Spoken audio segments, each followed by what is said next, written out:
Assalamualaikum warahmatullahi wabarakatuh. Nama saya Muhammad Dafa Fadli Ramadan. Saya dari kelas A, Prodi Bahasa dan Sastra Arab. Di sini saya akan mengerjakan tugas dari matkul Islam dan Budaya dengan menjelaskan tentang fungsi agama dalam masyarakat. Saya mulai. Masyarakat yaitu suatu golongan besar atau kecil yang terdiri dari beberapa manusia yang dengan sendirinya bertalian secara golongan dan mempengaruhi satu sama lain. Dalam hal ini, melihat kepada kondisi masyarakat, maka agama dapat dibedakan menjadi dua tipe. Pertama, agama yang hidup dalam masyarakat sakral dan agama yang hidup dalam masyarakat sekuler. Fungsi agama dalam masyarakat ialah sumbangan untuk mempertahankan nilai-nilai di dalam masyarakat, sebagaimana usaha-usaha aktif yang berjalan terus-menerus. Maka dengan adanya agama, stabilitas suatu masyarakat akan tetap terjaga. Sehingga agama atau kepercayaan mengambil peranan yang penting dan menempati fungsi-fungsi yang ada dalam suatu masyarakat. Karena pada dasarnya setiap agama mengandung nilai-nilai edukatif yang telah dianggap baik dan benar dalam sebuah agama atau dalam pandangan suatu masyarakat. Di mana nilai-nilai pendidikan yang telah diajarkan oleh suatu agama dipegang oleh setiap pemeluknya untuk dapat diamalkan secara terus-menerus, sehingga nilai-nilai pendidikan tersebut dapat diwariskan secara turun-temurun dalam suatu masyarakat. Sebagai fungsi penyelamat agama, memberikan pelayanan bagi pemeluknya untuk dapat menikmati kebahagiaan hidup di dunia maupun keselamatan bagi alam sesudahnya, yaitu dalam alam akhirat. Abadian bagi kehidupan yang lain sesudahnya alam dunia sebenarnya menjadi tujuan beberapa agama. Dikarenakan itu untuk menyelamatkan kehidupan manusia, maka agama memberikan suatu jalan keluar berupa upacara-upacara keagamaan, perintah, peraturan-peraturan yang harus dijalankan oleh pemeluk suatu agama. Selain itu, agama juga berperan untuk menciptakan suatu perdamaian bagi masyarakat dan sebagai alat yang dapat dijadikan sebagai penumbuh rasa solidaritas. Untuk menciptakan iklim damai tersebut, mengenai hubungan agama atau kepercayaan dengan kreativitas, bahwa suatu kepercayaan agama memberikan harapan bagi para penganutnya. Dengan harapan, orang berusaha membuat yang terbaik untuk membujuk yang dipercayai. Di sini saya menemukan data yang menurut saya bersambungan dengan apa yang saya jelaskan tadi. Yang pertama, agama sebagai sarana pendidikan. Agama dapat berfungsi sebagai sarana terbaik untuk mengajarkan hal-hal yang baik yang dapat menguntungkan banyak pihak sesuai dengan perintah atau larangan yang harus dijalankan dan dipatuhi.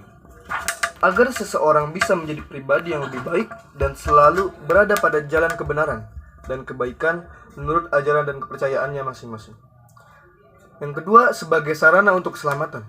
Agama berfungsi sebagai jalan terbaik bagi penganutnya berhubungan dengan Tuhannya agar dapat memohon dan mengharapkan keselamatan dan dari kejahatan yang terlihat maupun yang tidak nyata, serta keselamatan dari ancaman api neraka akibat dosa-dosa yang di masa lalu.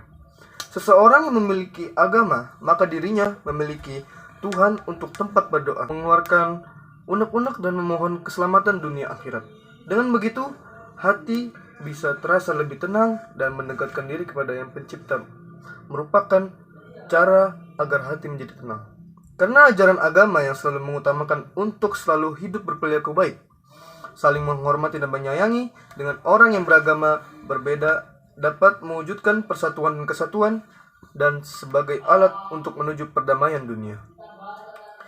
Di dunia memiliki tarusan negara dengan ideologi dan agama yang berbeda-beda, tapi semua negara dilandasi rasa saling menghormati hak asasi manusia, saling menghargai, mengutamakan persamaan derajat, tapi tidak saling merugikan satu sama lainnya, menjauhi penghinaan atau penghujatan terhadap orang lain, dan tidak saling merasa benar.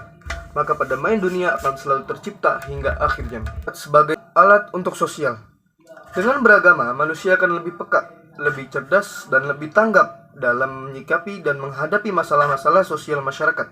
Misalkan adanya kemiskinan, keadilan, kesejahteraan rakyat, tentang hak asasi manusia atau tentang aktivitas yang berjalan pada jalan kemaksiatan, agar segera ditertibkan dan dimusnahkan, agar perilaku tersebut tidak menodai wilayah sekitarnya dan tidak menjerat perilaku generasi berikutnya ke arah yang penuh dosa. Kepekaan tersebut dapat merangsang dan menyemangati orang-orang agar tidak hanya berdiam diri saja menyaksikan hal-hal yang tidak baik, antara lain tentang ketidakadilan di tengah masyarakat, tentang perilaku menyimpang, atau tentang kezoliman yang berkembang pada sistem kehidupan di masyarakat.